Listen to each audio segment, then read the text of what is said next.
to Part C of Medical History for the Beulah High School Healthcare Science Program. Last time we left off right in the middle of the Renaissance period. So let's pick back up with Mr. Fender, that's me, with key figures in the Renaissance. William Harvey. William Harvey mapped out the circulatory system. Went through and mapped out all the veins and vessels and capillaries. A very painstaking, tedious job of dissection of the human body and then mapping it out. Okay, you might get what this person did. Gabriel Fallopius. Okay, fallopian tubes, which are in the female reproductive system. Okay, the fallopian tubes are at the end of your ovaries. They're not attached, but they do release eggs from the ovary, and they're captured by the fallopian tubes and directed down to the uterus. But Fallopius also mapped out and cataloged the whole female reproductive system. Bartolomeo Eustachius, okay? But in the South we'd call him Bartholomew, or we'd call him Bart, okay? And he has a portion of the ear, which he mapped out, that's named after him. It's called what? Eustachian tubes. You have your eustachian tube, that's a canal that leads from the back of your inner ear down to the back of your throat for equalizing pressure and for managing sound. And he slapped his name on there because he was the one that discovered. Now, the one that the picture is up there, yep. You pronounce his name Anton van Leeuwenhoek. Okay, Leeuwenhoek. But here in the South we say Leeuwenhoek. Anton van Leeuwenhoek. But he used, you're talking about Galileo versus Leeuwenhoek. Somebody wants to look at small things versus somebody wants to look at astral things. Okay? And the difference is the convex versus the concave lens being used to blow things up that are small or to bring things in close that are far away. In this case, it was take small things and blow them up so you could look at them. There's his early microscope over there in the picture beside it, but he is accredited for discovering the microscope. The other thing I want to point out to you, though, take note of this. This is something you saw in the artwork of that time. What do you notice about the individual? They don't have a smile? The hair, was it real? No. In most cases, it was not. Okay? It was a powdered white wig. Wow. Okay? I'm about to explain. It's a good question. Also notice the necktie or cravat. Okay?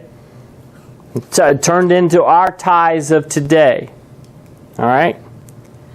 Did you know that fashion during that time was guided by a sexually transmitted disease? What? Got your attention, huh? That powdered wig, that cravat, that necktie. Let me put that extra accent on it in French. Okay, that's yeah. Cravat is French for tie. I'm sorry, I got to put the accent on every time I say it. Oh, my French teacher made me do that. All right, and you're also going to notice the knickers and socks. Well, you're not going to see it in the pictures, but you know what I'm talking about. Okay, y'all call them, what do y'all call them? Capri pants now. They were very popular during this time, and they all wore high socks. Okay? They didn't like to bathe. And they used perfumes a lot to cover body odor smells. And some of them were created by sores. Syphilis sores. Syphilis ran rampant during these times. And what would syphilis cause? It would cause your hair to fall out and have sores on your head that were usually moist. So what would you do? Wear a powder-coated wig to help with the sores and the odor. Okay? You also would get sores along your neck. and your lower legs. So they wore ties and... Exactly. I thought syphilis was in their mouth. Oh, it's all over. No, you're thinking more of gonorrhea, but it does have geographic tongue issues for inside the mouth also. Okay, Yes. I was wondering because I grew up where they grow When it gets in your bloodstream, though, you develop sores in those other primary areas externally. Yes, ma'am. Okay, why did the people in the wards wear powder wigs? The same. Same reason. It was usually the aristocracy. Okay, and what I mean by aristocracy is the rich people. And the rich people were doing stuff after hours they weren't supposed to be doing. Okay? A lot of parties, a lot of hanging out, a lot of, messing around. That butter braid orders are to be picked up in the lunchroom today after school.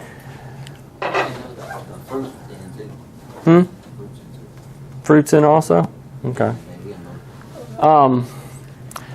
But strangely enough, a lot of the lower class people mimicked that fashion style because the upper class people were wearing it. So they thought it was the thing to wear. But the upper class people were, a lot of times the fashion was driven by an illness. And I can stop there for today before we get to the 1800s. And y'all, that covers everything that we need to take that little quiz. All right, last person we talked about. Who was it? Renee Laenick, so that's right where we are. Okay? And the stethoscope. Then we're going to talk about Joseph Priestley. Now, Joseph Priestley didn't discover oxygen, so to speak. But in a sense, he did. What you breathe is not oxygen. You breathe a mixture of a whole bunch of gases. If you were to breathe pure oxygen, you would be high as a kite. Okay? What you actually breathe is a mixture of several things. Argon, nitrogen, hydrogen, oxygen, CO2, all that you breathe in that's in our atmosphere. But there are some cases in medical situations where you do need to give somebody pure oxygen. For example, I have right here a small one. I'm not going to bring the big one in there. But I have a small oximeter. Okay? And this ain't going to work on Sadie because she just had her nails done. But what it does is it shines a little bit of light through your body. I tell all the other kids that it actually pricks your finger and takes a small blood sample to see them jump when I put it on them. But it doesn't. It just sends light through your fingernail. Okay? Relax your finger. Lay it there. And it's going to give me your pulse, and it's going to give me your O2 level. Joseph Priestley was the one who identified the element of oxygen and separated it out, and then we could use it for medical purposes later. Okay? So, pretty big deal with old Joseph. Okay? Oh, go all the way black. Ben Franklin. Now, Ben Franklin, he was about like Leonardo da Vinci. There's a picture of him. And there, look again. Remember what we talked about? He didn't have the powdered wig, but he did powder his hair. And then in special occasions, he wore the powdered wig. He had the cravats, the tie on his neck. And believe it or not, even looking at that guy, he was a playboy. He was a playboy. He was a ladies' man. He had that charisma. Remember I talked about that a long time ago in Hosts of Leadership? When he walked into a room, people stopped to listen and came to him. He could just, he inspired people and could talk to people. Highly, highly intelligent. Like I said, like Leonardo da Vinci, he was almost ahead of his time, people thought, because he was so intelligent. One of the founding fathers of our country, and like I said, very, very intelligent.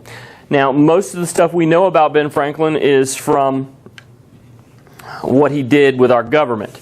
And, of course, everybody knows the old electricity thing, with regard to lightning. But a little known fact is some of his medical expertise. Okay? And his main one was in glasses, bifocals.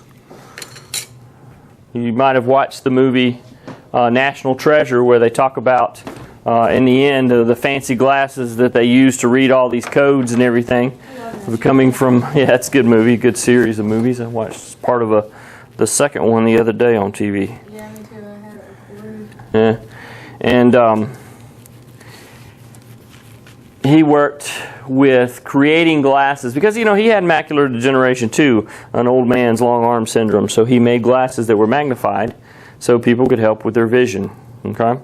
Even the little round glasses that you often see associated with him, which later led to the making of prescription-style glasses. But there was something else that people didn't know about Ben Franklin. You know, he had several pen names, and if you can get me the third one, I'll tell you, you know, Ben Franklin was one of his pen names. What was another one of his pen names according to National Treasure?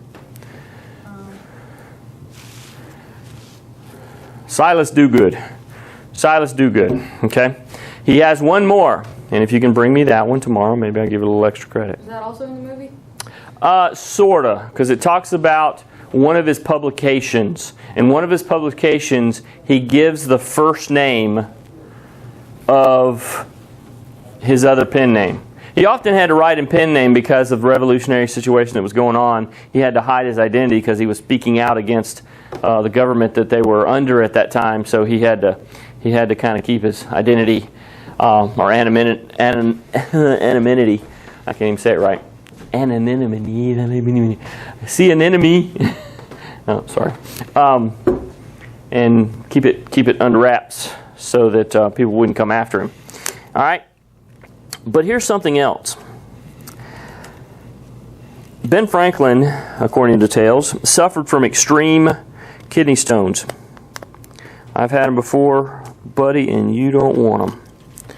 They are, it's like somebody stabbing you in your back with a knife. Oh, any of y'all ever had them? Hope you hadn't. Hope you're too young for that. It happens a lot to athletes after they finish being an athlete. As they get older, their body's still absorbing calcium like it used to be when they worked out all the time, and their body's not controlling as well, and boom, next thing you know, they're pushing out these little stones from the kidneys, where it's kind of like when you made those salt crystals in elementary school with the potato and everything and yarn. It's like that. You're making those in your kidneys. And he literally would do something really extreme and invented something pretty extreme to take care of his kidney stones. But here's how it related to Ben Franklin. Ben Franklin had kidney stones, and this is basically how your bladder set up. Okay, it comes down from your ureters. This is your bladder, your urethra, and here's his kidney stones. They would migrate down and they would cover the end of his urethra. Okay, or the portion that was going into the lower part of the bladder. He would stand on his head for a long period of time to get these stones to migrate to the other side. And then he invented the first urethral catheter to draw off his own urine. Okay? And later it became this device right here that we still use in healthcare. Okay? A catheter is basically any type of tube that fits in another tube. We have got catheters that go inside your esophagus. We've got catheters that go inside your veins. We got catheters that go inside your vessels, inside your heart, all sorts of things. But this is the more common one that people are associated with. Because somebody even admitted the other day in class, they had emergency surgery. With normal surgery, the doctor tells you to be NPO after midnight. That means nothing to eat by mouth after midnight. Why? Because if you've got anything in your bladder or in your colon, you're going to lose it all when they put you under anesthesia. Yeah, so you're going to TT and doo-doo all over the surgery table, and they're really going to love you because they're going to have to clean it up. The other thing is it can cause you to aspirate stuff that's in your esophagus. This is the main reason. Aspirate stuff that's in your esophagus into your lungs, and that can be very dangerous. You know, fluid and vomit and that sort of thing. So they want to have your stomach clear.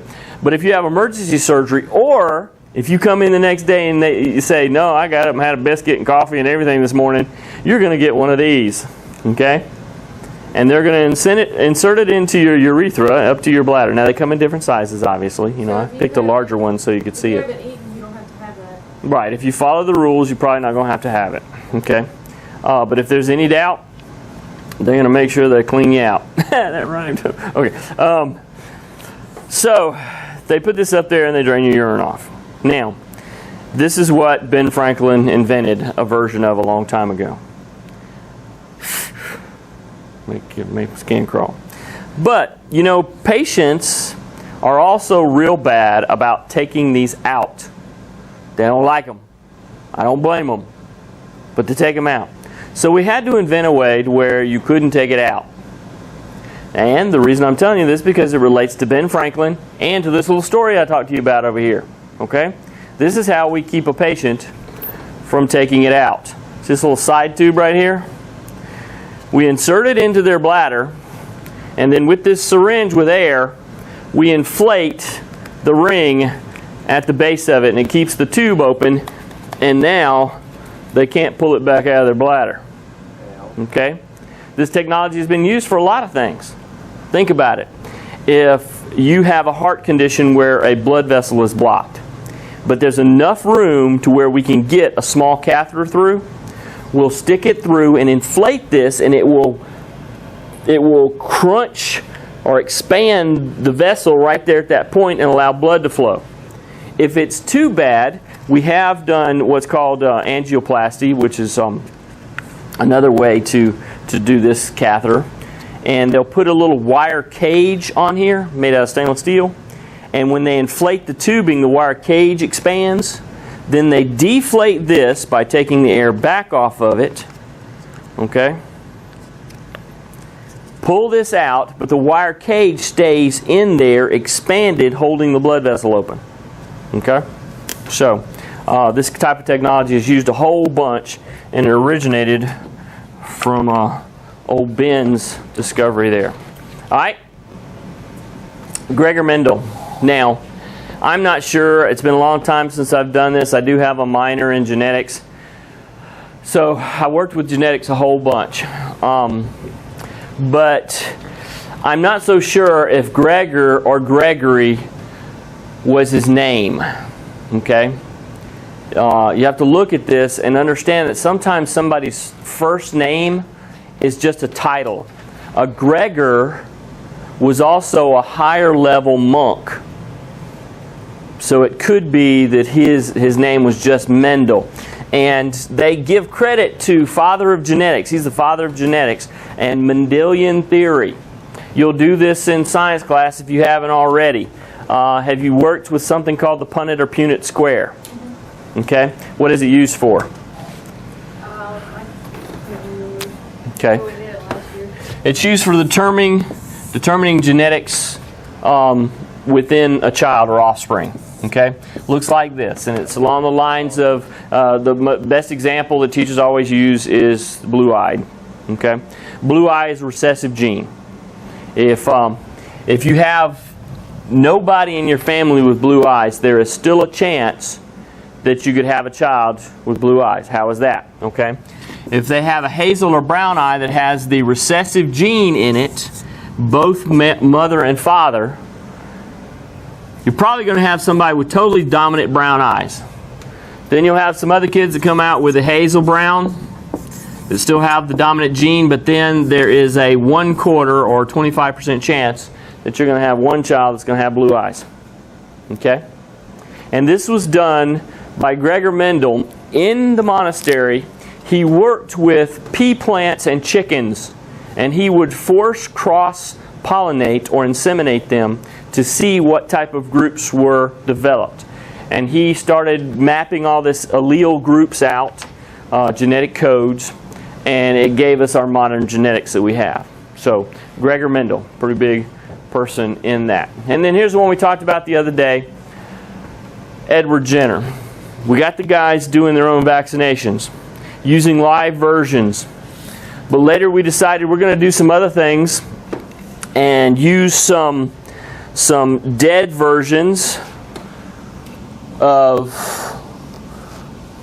an illness, live versions, and synthetic versions for vaccination, because that's basically what they're doing. They're taking live version, culturing it, fixing it up, put it in small increments, and inject it into your body.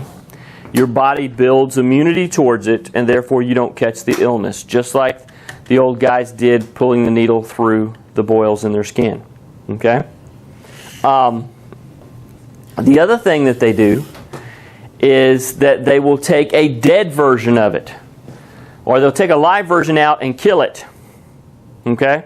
So they'll kill the virus or kill whatever is causing your illness. They'll take the dead version and inject it into you. Your body will still recognize it as the virus and build antibodies for it, even though you won't catch it because it's a dead version. And then another version that we'll talk about later is that they will take a version from another animal that we cannot catch, and they will inject it into us, but our body will still confuse it with our version, and we will build immunity to it. And that's immunization. That is vaccination. Okay? And smallpox was killing thousands, millions of people at this time. So Edward Jenner and his vaccination for smallpox was a really, really big deal. Ignaz Semmelweis. Ignaz Semmelweis. Now, notice too, y'all. What do you see beside his name? Star. Yeah, but it's a little green one, right? Yeah. All right. In a little while, you'll see somebody with a bright, big yellow one. What do you think that means? So obviously that's one you need to know. Yeah. Okay. That means you need to know all of them because I'm bothering to go over it. But the ones that have the big yellow stars on it, they're probably mucho importante people. Okay. As I mutilate the Spanish language. All right. Well, in Ignaz Semmelweis, I don't have a picture for this. As a matter of fact, I think I only have a picture for the ones with the big yellow stars. No, it was a yellow. Back in the old days, in a hospital setting with physicians, they would be researching down in the morgue and working on a dead body that maybe had died from plague or infection or other kinds of accidental causes. And they would get a call to go up and deliver a baby. Or to go deal with another patient. And they would leave, go up there and deal with them. Did you catch that? They didn't do the simplest thing, the most important thing, the single most effective way of preventing the spread of disease is, fill in the blank. Wash your hands. I was going to say cleanliness. Washing your hands. And we had a lot of stuff that was crib death related. Babies dying right and left. And they found out that the reason was because the doctors would go right up and deliver a baby and never wash their hands after leaving the morgue or from another sick area. So Ignaz said, y'all, we're carrying bacteria on our hands that's causing this death. So he said, we need to start hand washing. And I know it seems kind of mild, but it definitely was a major step. Louis Pasteur, okay? Everybody knows old Louis, right? Sorry about the line through his head on the graphic. Wasn't he the one that they named pasteurization after? Exactly, okay? He's French. If you go, I can't remember what park it is in France, there's a big statue of him holding the hand of a child because of so many children in Europe that were dying and in the U.S. From infections that were related to milk. And simply by raising the temperature of the milk during the process, it would decontaminate the milk, pasteurization. And he is the founder of that. And it saved a lot of lives also.